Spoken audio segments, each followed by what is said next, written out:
கிறிஸ்துவுக்குள் பிரியமான தேவனுடைய பிள்ளைகளே, இந்த நாளிலும் நாம் படிக்க போகிற ஓய்நாள் பள்ளிக்கூட பாடத்தின் தலைப்பு எல்லா தேசங்களுடைய கர்த்தர். இந்த பாடத்தை படிக்கும் முன்னதாக கண்களை மூடி ஜெபிப்போம். மகத்துவமுள்ள நல்ல ஆண்டவரே, இந்த வேலைக்காக ஸ்தோத்திரம். ஆண்டவருடைய கிருபையினாலே இந்த ஓய்நாள் பள்ளிக்கூட பாடத்தை படிக்க கிருபை செய்து எனக்காக துதிக்கிறோம். ஆவியானவரை கொண்டு எங்களுக்கு போதிக்கவும் நாங்கள் அவரை கேட்டு அதன்படி நடக்கவும் கிருபை செய்யும். இயேசுவின் நாமத்தை ஜெபிக்கிறோம் பிதாவே, ஆமென்.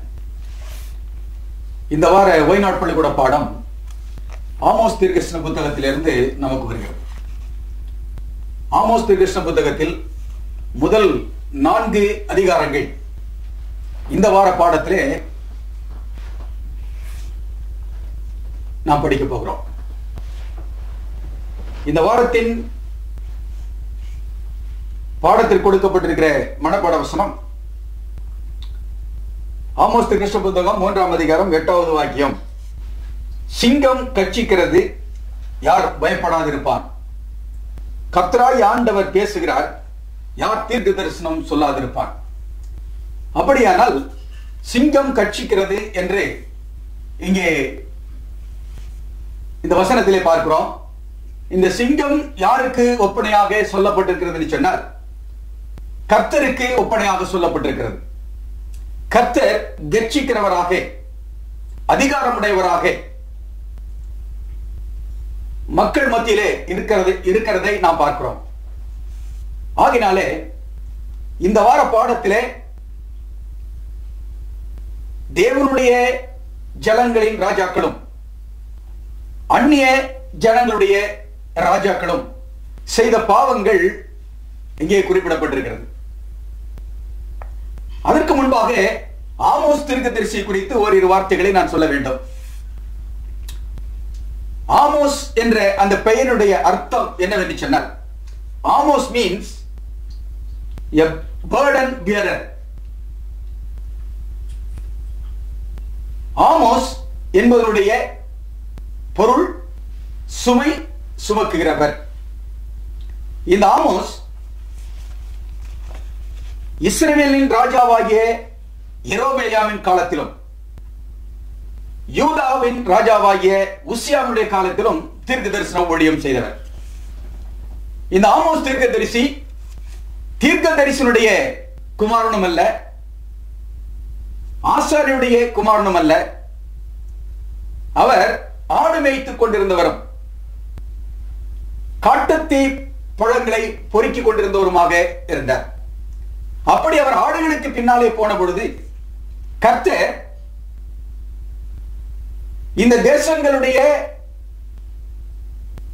பாவங்களை அவர்களுக்கு சுட்டி காட்டவும், அவர்களிடத்திலிருந்து மனம் திரும்புதலை கொண்டு வருவதற்கான எச்சரிப்பை கொடுக்கவும் ஆமோஸ் தீர்க்கதரிசியை ஆண்டவர் தீர்க்கதரிசியாக பயன்படுத்தினார்.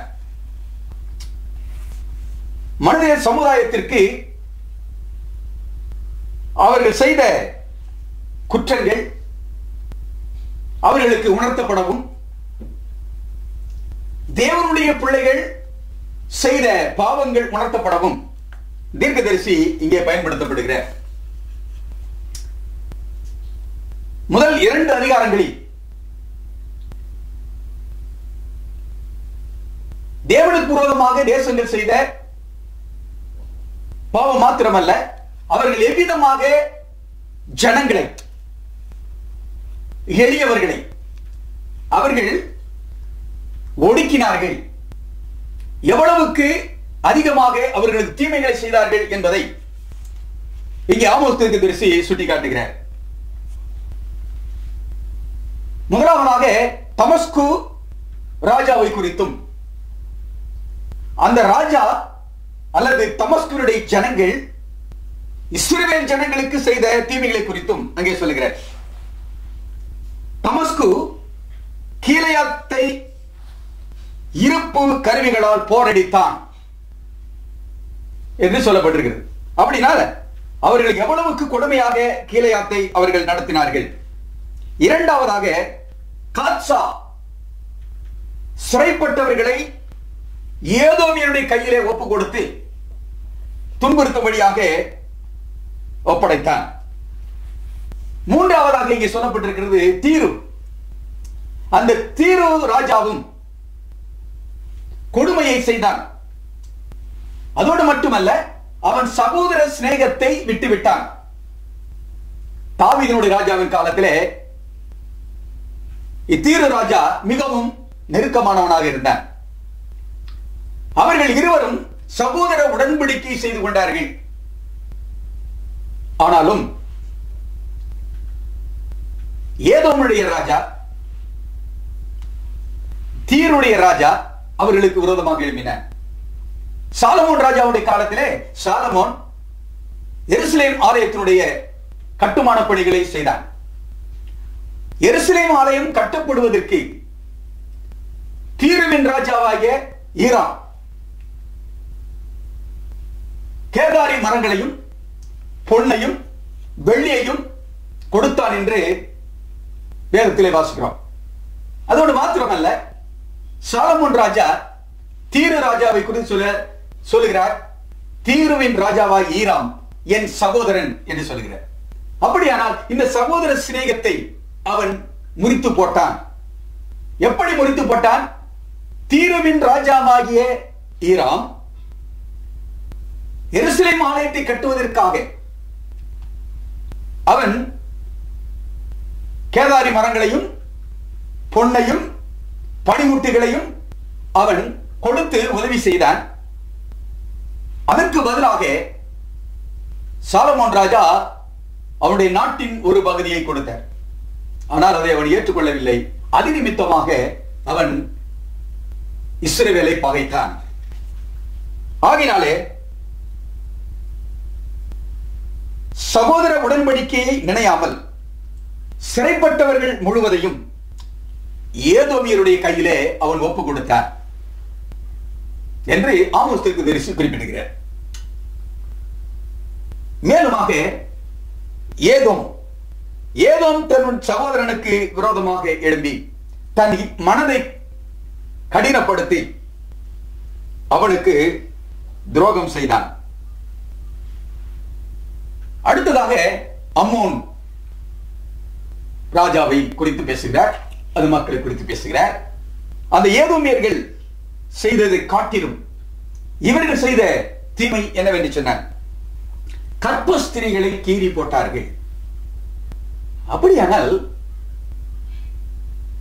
அவர்கள் அந்நிய தேசத்தின் ராஜாக்களாக இருந்தாலும் அவர்கள் மனித சமுதாயத்திற்கு செய்த தீமைகள் மிக அதிகமாக இருந்த காரணத்தினாலே தேவன் அவர்களுக்கு விரோதமாக எச்சரிப்பின் செய்தியை கொடுக்கும்படியாக ஆமோஸ் தீர்க்கதரிசியை எழுப்பினார். இதிலே குறிப்பாக என்னவென்று சொன்னால், தேவனுடைய ஜனங்கள் என்று சொல்லப்பட்ட இஸ்ரவேலும் யூதாவும் மக்களுக்கு அதிகமான தீமைகளை செய்தார்கள். தமஸ்கு, காத்சா, தீரு, ஏதோம், அம்மோன் புத்திரர்கள் அந்நியர்கள். அவர்கள் மனித சமுதாயத்தை ஒடுக்கினார்கள். அதை காட்டிலும் மிக அதிகமாக தேவனுடைய பிள்ளைகள் என்று சொல்லப்பட்ட இஸ்ரவேலும் யூதாவும் மக்களுக்கு கொடுமைகளை செய்தார்கள். இங்கே யூதாவினுடைய பாவம் என்ன என்பதை ஆண்டவர் இங்கே சுட்டிக்காட்டுகிறார். யூதா தேவனுடைய வேதத்தை வெறுத்து தேவனுடைய கட்டளைகளை கை கொள்ளாமல் போனான். அப்படின்னா யூத ஜனங்கள் தேவனுடைய வேதத்தை வெறுத்து விட்டார்கள். ஓசியாவின் மூலமாக ஆண்டவர் ஒரு காரியத்தை சொல்லுகிறார். வேதத்தின் மகத்துவங்களை நான் அவர்களுக்கு எழுதி கொடுத்தேன், அவர்கள் அதை அந்நிய காரியமாக எண்ணினார்கள். அன்பான தேவனுடைய பிள்ளைகளே, தேவனுடைய பிள்ளைகளாக இருந்த யூதா வம்சத்து மக்கள், யூத ராஜ்யத்தினுடைய மக்கள், அதனுடைய ராஜா அனைவரும் கர்த்தருடைய வேதத்தை மறந்து தேவனுடைய கட்டளைக்கு விரோதமாக நடந்தார்கள். இஸ்ரவேல் ஜனங்களும் கர்த்தருக்கு விரோதமாக நடந்தார்கள் என்று சொல்லப்பட்டிருக்கிறது.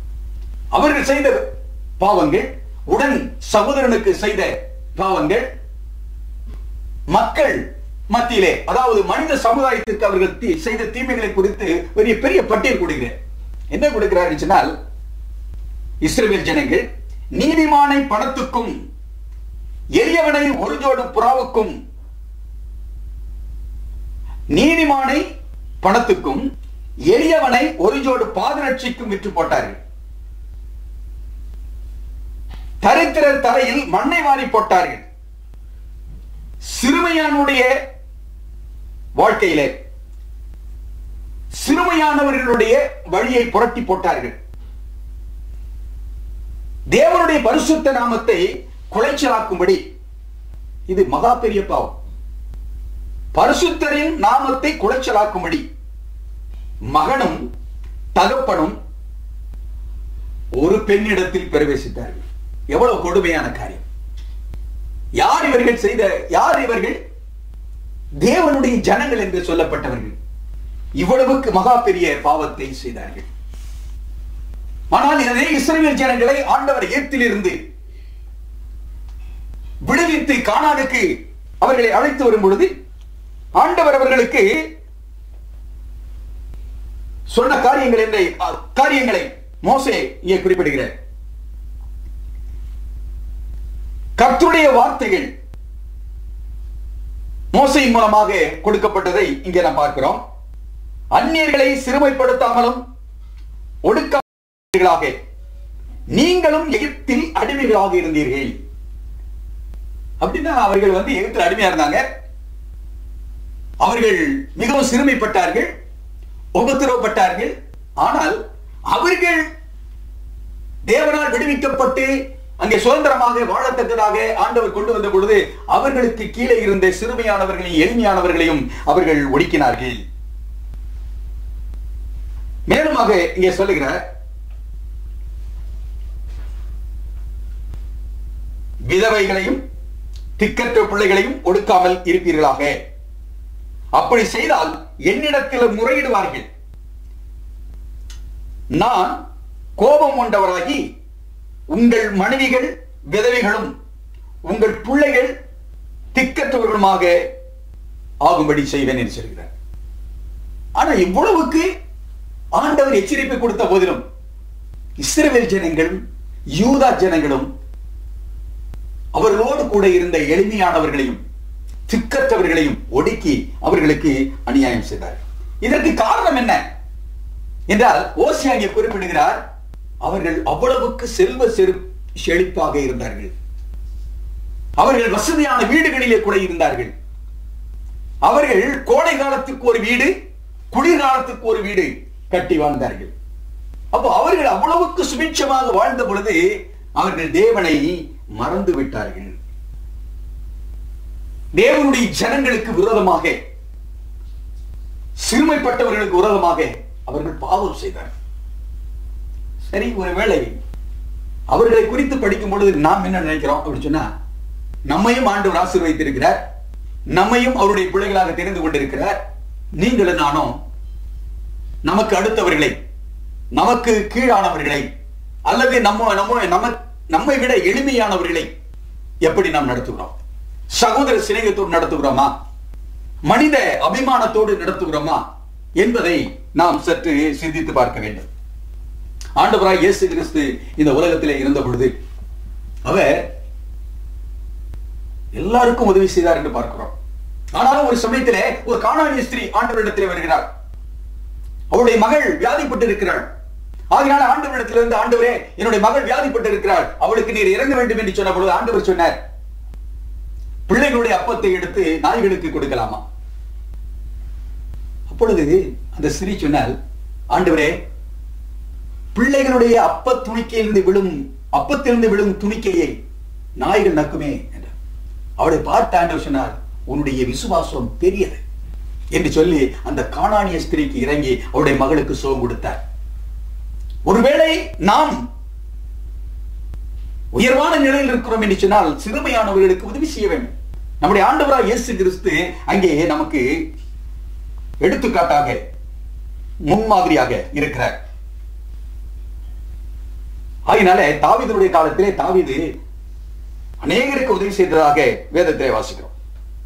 நம்முடைய தேவன் எப்படிப்பட்டவர் என்பதை அவர் குறிப்பிடுகிறார். தம்முடைய வாசஸ்தலத்தில் இருக்கிற தேவன் திக்கற்ற பிள்ளைகளுக்கு தகப்பனும் விதவைகளுக்கு நியாயம் செய்கிறவருமாய் இருக்கிறார். நம்முடைய தேவன் அப்படிப்பட்ட தெய்வம்.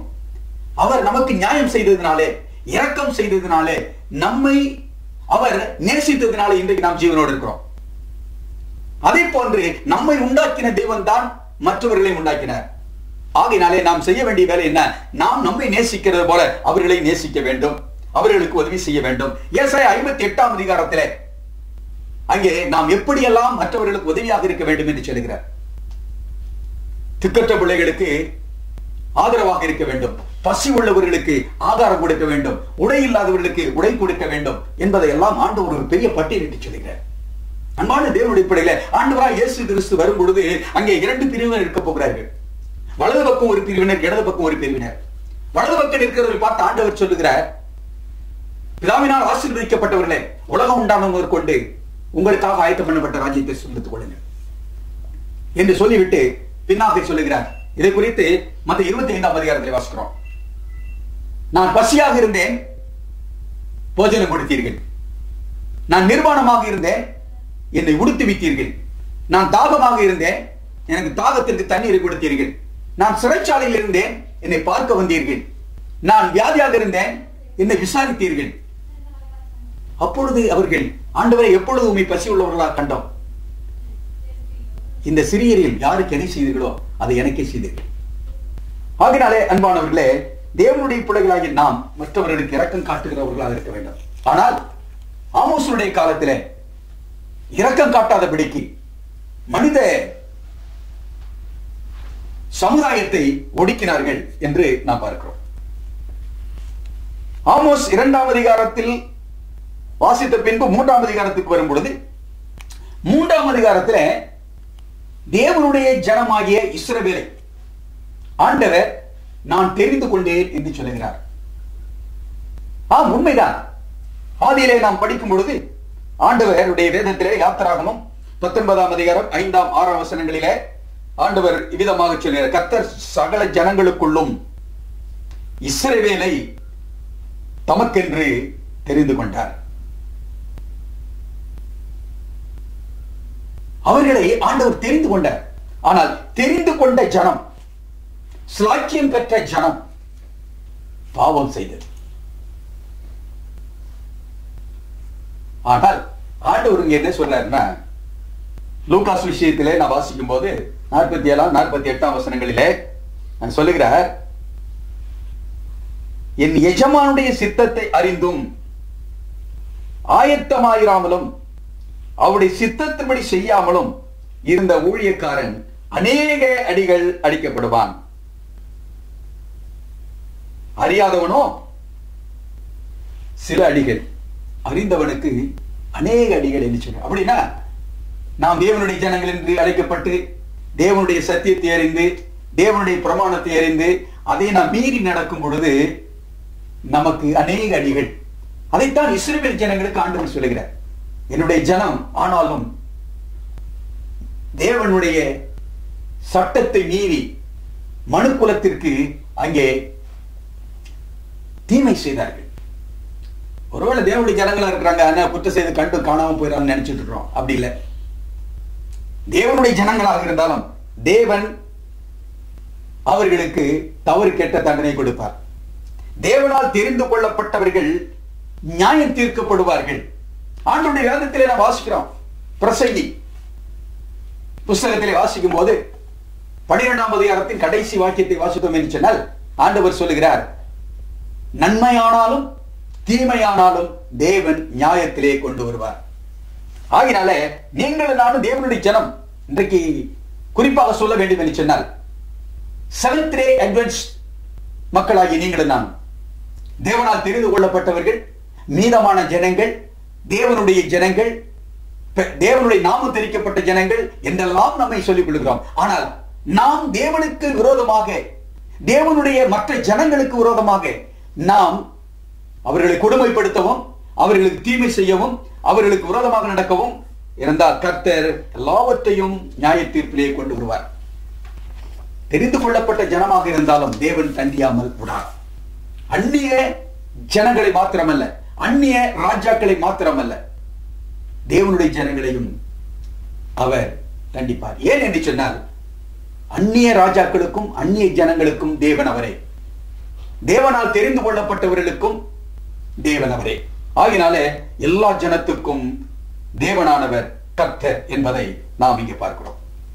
அதோடு மட்டுமல்ல, இன்னொரு காரியத்தை நான் சொல்ல வேண்டும். இந்த பாடத்தில் ஆண்டவர் கடைசியாக தேவனால் தெரிந்து கொள்ளப்பட்டவர்கள் தேவனுக்கு விரோதமாகவும் அவருடைய ஜனத்துக்கு விரோதமாகவும் தீமைகளையும் பாவங்களையும் குற்றங்களையும் செய்வதை ஆண்டவர் பார்த்து மறுபடியும் அவர் மனம் திரும்புவதற்கு ஒரு தருணம் கொடுக்கிறார். இதுதான் ஆண்டவருடைய பெரிய மகத்தான பண்பு. எவ்வளவுதான் துரோகம் செய்தாலும், எவ்வளவுதான் கர்த்தருடைய கற்பனையை மீறி நடந்தாலும், எவ்வளவுதான் தேவனை விட்டு தூரமாக போனாலும், தேவன் தம்முடைய பிள்ளைகளுக்கு மனம் திரும்புதலின் அழைப்பு கொடுக்கிறார். ஓசியா தீர்க்கதரிசியின் மூலமாகவும் அதே விதமாக இஸ்ரவேல் ஜனங்களுக்கு மனம் திரும்புவதற்கு ஆண்டவர் வழி கொடுக்கிறார்.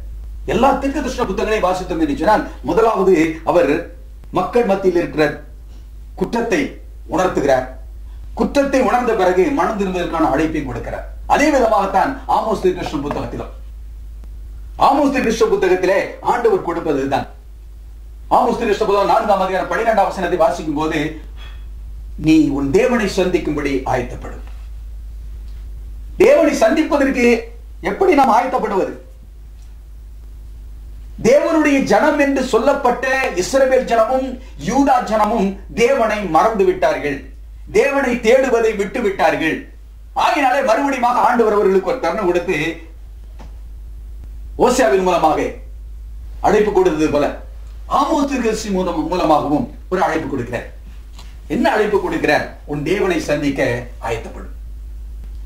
தேவனை சந்திக்க ஆயத்தப்பட வேண்டும் என்று சொன்னால், முதலாவதாக நாம் செய்ய வேண்டிய காரியம் என்னவென்று சொன்னால், நம்முடைய பாவங்களை விட்டு மனம் திரும்ப வேண்டும். உன் தேவனை சந்திக்கும்படி ஆயத்தப்படு என்று ஆண்டவர் சொல்லுகிறார்கள். அதனுடைய காரணம் என்ன? நாம் தேவனை சந்திக்க வேண்டும் என்று சொன்னால் பாவத்தோடு போய் தேவனை சந்திக்க முடியும். ஆகினாலே பாவத்திலிருந்து நாம் மனம் திரும்ப வேண்டும். ஆண்டவர் மறுபடியும் தருணத்தை கொடுக்கிறேன். தேவனுடைய பிள்ளைகளை அவர் உடனே அழிக்க விரும்பவில்லை. ஏனென்றால் அவர்களை அவ்வளவாக நேசிக்கிறார். ஆகினாலே மனம் திரும்புவதற்காக ஆண்டவர் ஒரு தருணத்தை கொடுக்கிறார். தேவனை சந்திக்க ஆயத்தப்படு. அன்பான தேவனுடைய பிள்ளைகளே, பாவத்திற்கான தண்டனையை ஆண்டவர் கொடுத்தாலும் அந்த தண்டனையிலிருந்து தப்புவதற்கான வழியையும் ஆண்டவர் கொடுக்கிறார். மறுபடியும் மனம் திரும்பி பாவங்களை விட்டு நாம் தேவனை சந்திக்கத்தக்கதாக ஆயத்தப்பட வேண்டும் என்று ஆண்டவர் இங்கே தர்மம் கொடுக்கிறார். ஆண்டவருடைய வேதத்திலே வாசிக்கிறோம், கிருபையினாலே விசுவாசத்தை கொண்டு ரட்சிக்கப்பட்டீர்கள், இது உங்களால் உண்டானதல்ல, அது தேவனுடைய ஈவு. அதனால தேவன் நமக்கு கொடுக்கிற பரிசு. இன்னொரு முக்கியமான காரியத்தை சொல்லி இந்த பாடத்தை நான் முடிக்க வேண்டும். என்னவென்று சொன்னால், ஏதோமியருடைய பாவம். இதை குறித்து ஒபதியாவின் புஸ்தகத்திலே ஆண்டவர் சொல்லுகிறார். ஏதோமியர்கள் யார் என்று சொன்னால், ஆண்டவர் ஈசாக்குக்கு 2 பிள்ளைகளை கொடுத்தார். ஒருவன் யாக்கோபு, இன்னொருவன் ஏசா. யாக்கோபு ஏசாவை வஞ்சித்து சேஷ்டபுத்திர பாகத்தை எடுத்துக்கொண்டார். ஆனால் யாக்கோபு மனம் திரும்பி இஸ்ரவேலாக மாறினான். இந்த ஏசாவுடைய சந்ததிதான் ஏதோமியர்கள். அவர்கள் என்ன செய்தார்கள் என்று சொன்னால், இஸ்ரவேலுக்கு விரோதமாக, அதாவது தன் உடன் சகோதரனுக்கு விரோதமாக, சகோதர பாசத்தை விட்டு, சகோதர அன்பை விட்டு அவர்களுக்கு தீமை செய்தான். அதைத்தான் அங்கே உபதேவன் புஸ்தகத்திலே நாம் வாசிக்கிறோம். என்ன தீமைகள் எல்லாம் செய்தார்கள் என்று சொன்னால், இஸ்ரவேல் ஜனங்கள் அடிமையாக போன போது ஏதோமியர்கள் சந்தோஷப்பட்டார்கள். அடுத்தவங்க தீமை வந்துச்சா சந்தோஷம். தன்னுடைய சகோதரன் என்று அவன் நினைக்கவில்லை. ஆனா அவன் என்ன செய்தான் என்றால், இஸ்ரவேல் ஜனங்கள் அடிமையாக போன போது சந்தோஷப்பட்டான். இஸ்ரவேல் ஜனங்கள் மற்ற ராஜாக்களினாலே ஒடுக்கப்பட்ட பொழுது இவன் பெருமை அடைந்தான். மூன்றாவதாக அங்கே சொல்லுகிறார், ஆபத்து நாளிலே அவன் கையிலே ஒப்பு கொடுக்கப்பட்டதை அவன் பார்த்து மிகவும் மகிழ்ச்சி அடைந்தான். மீதியானவர்களை காட்டி கொடுத்தான். அன்பான கர்த்தருடைய பிள்ளைகளே, ஏதோமியர்கள் தன்னுடைய சகோதரனுக்கு விரோதமாக இங்கே இருக்கிறார். ஏதோமியர்கள் எருசலேமை அதன் அஸ்திவாரம் வரைக்கும் இடித்து போட்டார்கள். ஏதோமியர் கரத்திலே நியாயம் தீர்க்கப்படுவார்கள் என்று உபதியா தீர்க்கதரிசி சொல்கிறார். ஏதோமியர்களும் கர்த்தருடைய கரத்தினாலே நியாயம் தீர்க்கப்படுவார்கள். ஏன் என்று சொன்னால் அவர்கள் செய்த கொடுமைக்கு தக்க தண்டனை நிச்சயமாக கிடைக்கும். அதனால யாரும் தப்பிக்கொள்ள முடியாது. தேவனுடைய நியாய தீர்ப்புக்கு யாரும் தப்ப முடியாது. தேவனிடத்தில் இருந்து யாருமே தப்பிக்க முடியாது. ஆண்டவர் எல்லாவற்றையும் பார்த்து கொண்டிருக்கிறார். தேவனுடைய பிள்ளைகளானாலும் தேவனுக்கு அடுத்தே அவர் அறியாது என்று சொல்லிக் கொண்டிருக்கிற மக்கள் ஆனாலும் யாராக இருந்தாலும் தேவனுடைய நியாய தீர்ப்பை அவர்கள் சந்தித்தே ஆக வேண்டும். ஆகினாலே கிறிஸ்துவுக்குள் பிரியமான தேவனுடைய பிள்ளைகளே, நீங்களும் நானும் தேவனுடைய பிள்ளைகளாக இருக்கிறோம். அதனால மற்றவர்கள் துன்பப்படும்போது பார்த்து அழைப்பதோ சந்தோஷப்படுவதோ நம்மிடத்தில் இருக்கக்கூடாது. இந்த வார பாடத்தில் நாம் படித்துக் கொள்கிற பாடம் அதுதான். நாம் தேவனுடைய பிள்ளை என்று அழைக்கப்படுகிறோம். ஆகினாலே நாம் மேன்மையானவர்கள், நாமே உயர்ந்தவர்கள், நாமே தேவனுடையத்திலிருந்து ஆசீர்வாதம் பெற்றவர்கள், நாமே தேவனோடு கூட இணைந்தவர்கள் என்று நினைத்துக் கொண்டு மற்றவர்களை நாம் ஏளனப்படுத்தவோ அவர்களுக்கு துன்பத்தை கொடுக்கவோ கூடாது.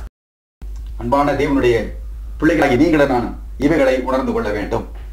அதை உணர்ந்து கொண்டு ஆமோஸ் தீர்க்கதரிசியின் இடத்திலிருந்து வருகிற அந்த எச்சரிப்பை கேட்டு உன் தேவனை சந்திக்க ஆயத்தப்படும். ஆகினால நம்முடைய தேவனை சந்திக்க வேண்டும் என்றால் மனம் திரும்பாமல் நீங்களும் நானும் தேவனை சந்திக்க முடியாது. நம்மை நாமே உய்த்து ஆராய்ந்து பார்த்து நம்முடைய தீமைகளை விட்டு விலகி உடன் சகோதரனை சிநேகித்து சகோதர அன்பிலே நிலைத்திருந்து நீங்களும் நானும் ஒருவரிடத்தில் ஒருவர் அன்பு கூர்ந்தவர்களாக ஒருவரை ஒருவர் நாம் நேசித்து நம்முடைய ஆண்டவராய் இயேசு கிறிஸ்து குணத்தை பிரதிபலித்து நாம் மற்றவர்களோடு கூட சமாதானமாக ஐக்கியம் உள்ளவர்களாக சகோதர அன்பிலே நிலைத்திருந்து ஆண்டவராய் இயேசு கிறிஸ்து ஸ்தாபிக்க போகிற அந்த அன்பின் ராஜ்யத்திலே நாம் பிரவேசிக்கலாம். ஆமோஸ் தீர்க்கதரிசி கொடுக்கிற இந்த எச்சரிப்பு அந்நாட்களில் இருந்த அந்நிய ராஜாக்களுக்கும் அந்நிய ஜனங்களுக்கும் தேவனுடைய பிள்ளைகள் என்று தெரிந்து கொள்ளப்பட்ட இஸ்ரவேலுக்கும் யூதாவுக்கும் மாத்திரமல்ல, இன்றைக்கு தேவனால் தெரிந்து கொள்ளப்பட்டிருக்கிற உங்களுக்கும் எனக்கும் இதை ஆண்டவர் எச்சரிப்பாக கொடுக்கிறார்.